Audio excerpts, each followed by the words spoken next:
Da li je ovo tvoj veš? Da li su ove čarapice plave tvoje? Da li su ove crvene čarapice tvoje? Da li su ove šarene gaće tvoje? Pa čiji je ovo veš? Moj! Joj, niko ništa nije video, niko ništa nije čuo, niko ništa nije video, niko ništa nije čuo. Sakrit ćemo to ovde. Niko ništa nije video. Dobro. Šta sam rekao? Da ću da vam ispričam moju priču. Ali ako mi niste doneli poklone, onda drugari, onda ću ja prvo da čitam novine. Da vidim, gde su moje novine, evo ih. Da vidimo. Neko vidio moje naočare? Gde? Na tvojoj glavi. Gore! Moje naočare. Pa gde su? Pa gde su mi? Gde? Ovde. A evo ih, jel tako? Dobro. Uzmemo ovakove naočare, da stavimo naočare. Da vidimo.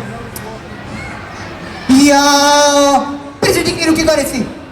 Spusti ruke gore sad ti! Digni ruke gore svi! Spusti ruke! Tresi glavicom! Ništa ne volja! Jao! Drugari, vi ste sada svi na opačke! Digni ruke gore! Jao, noge su vam gore, glava vam je dole, a guza vam je u sredini! A, pa što ne kažete? Pa dobro. Pa kako onda? A znam, uzmem ovako i znam. Stavim ovako, jel dobro? Onda stavim ovdje naočare i... Pa onda mora da treba da stavim naočare ovako i da čitam, jel dobro? Jao, znači na oči, stavim naočare ovako, jel dobro? I sada da vidimo, jel dobro?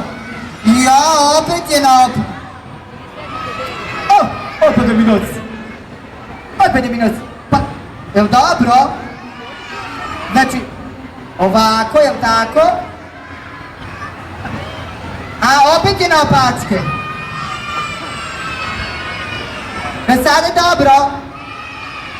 Znači, okrenem ovako, jel tako? Opet je mi noc, opet je mi noc, opet je mi noc.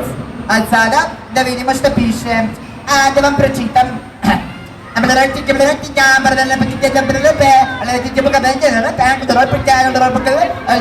Jel dobro čitam?